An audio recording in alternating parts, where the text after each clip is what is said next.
अपनी मंजिल को भुला के जिया तो क्या जिया, है दम तुझ में तो उसको पा कर दिखा। है दम तुझ में तो उसे पा कर दिखा। लिख दे खून से अपने कामयाबी की कहानी और बोल उस किस्मत को, है दम तो मिटा के दिखा, मिटा के दिखा। जय हिंद दोस्तों, नमस्कार। मैं चंदन आपका बीटीएस एजुकेशन 2.0 में आप सभी साथियों का स्वागत करते हैं। आज का क्लास नंबर 2 है, जो आपका सब्जेक्ट है E304 का। इसका पहला लेसन जो है वो कार्य और शिक्षा कि इसी क्लास का एक क्लास पहले भी हो चुका है, ये सेकंड क्लास है। जो भी विद्यार्थी अभी तक चैनल को सब्सक्राइब नहीं किए हैं, कृपया करके वो सब चैनल को सब्सक्राइब कर ले, जिससे हमारी सारी लेटेस्ट वीडियो आप तक आसानी से पहुंच सके, और बेल आइकन घंटी को भी ऑन कर ले।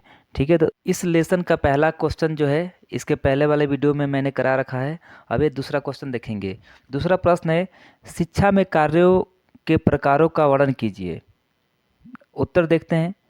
शिक्षा में कार्यों के प्रकार, types of work in education. शिक्षा की वर्तमान अवधारणा के अनुसार शिक्षा का प्रमुख उद्देश्य बालक के व्यवहार में अपेक्षित परिवर्तन लाना होता है। माइकल पराडी के अनुसार कार्य क्षेत्र निर्धारण करने के आधार पर कार्य को निम्न 5 भागों में वर्गीकृत किया गया है, जो निम्न प्रकार का है। आइए देखते हैं इनके पांचों प्रकार कौन कौन से हैं। आपका पहला प्रकार है शैक्षिक नियोजन का कार्य। किसी भी कार्य को करने से पहले उसकी योजना बनानी पड़ती है। योजना बनाने से कार्य को सरल एवं शीघ्रता ही पूर्ण हो जाता है। दूसरे समय में कार्य को कैसे करेंगे इसकी योजना बनानी पड़ती है, और योजना से कार्य को ज़्यादा समय खर्च नहीं होता है।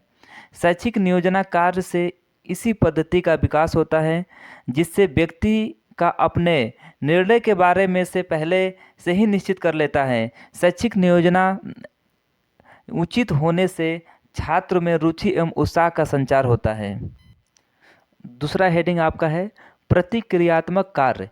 आधुनिक युग में अधिकांश कार्य क्रिया प्रतिक्रियात्मक कार्य द्वारा संपन्न होते हैं।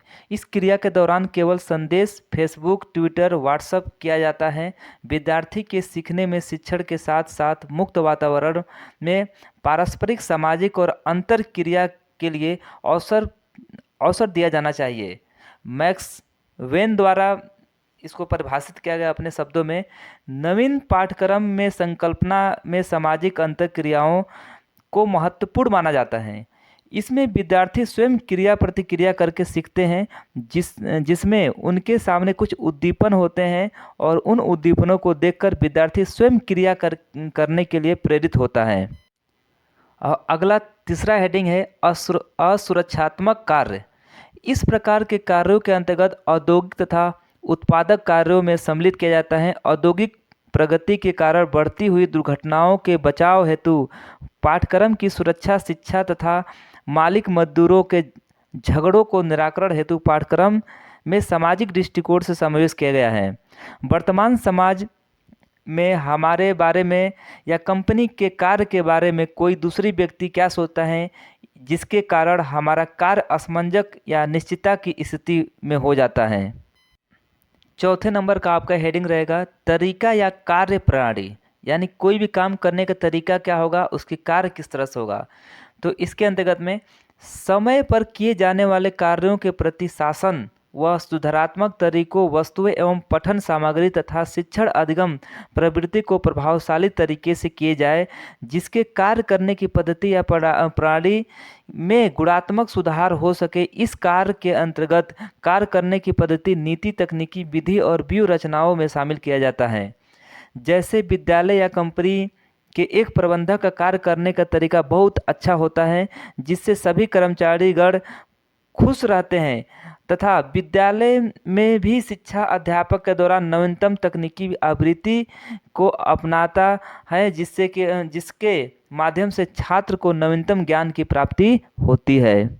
और आपका पांचवा लास्ट हेडिंग है समस्या समाधान कार्य, यानी किसी भी कार्य करने का समस्या में को किस प्रकार हम समाधान कर सकते हैं उसके लिए। इस संसार में मानव जीवन का विकास की प्रक्रिया में जन्म से लेकर मृत्यु प्रयत्न तक मानव के सामने समस्याओं का बड़ा अंबार खड़ा हो जाता है, जिससे उसके जीवन का विकास में रुकावट आ जाती है। मानव द्वारा प्रकृति पर विजय प्राप्त करने का अभियान नवीन खोज का आविष्कार, निरंतर परिवर्तन होने वाले सामाजिक आर्थिक परिस्थिति, ज्ञान का विस्फोट तथा विभिन्न राजनीतिक विचारधाराओं आदि के द्वारा मानव को सदैव नई चुनौतियों का सामना करना पड़ता है। इस चुनौतियों का सफल पूर्वक समाधान निकालने के लिए मानव को अपने वर्तमान अवस्था में उचित परिवर्तन करना पड़ता है। इस कार्य के अंतर्गत स्वयं छात्र किसी भी समस्या का समाधान करने के लिए हर प्रस्तुति का संयोजन करने का प्रयास करते रहते हैं। छात्रों के सामने शारीरिक तथा मानसिक, बौद्धिक, आर्थिक सर्वेक्षण की समस्याएं होती हैं, जिनका समय समय पर शिक्षकों के मार्गदर्शन से समस्या का समाधान कर लेते हैं। ठीक है दोस्तों, इस प्रकार आपके इस क्वेश्चन का आंसर समाप्त होता है और मिलते हैं नेक्स्ट वीडियो में। तब तक के लिए जय हिंद।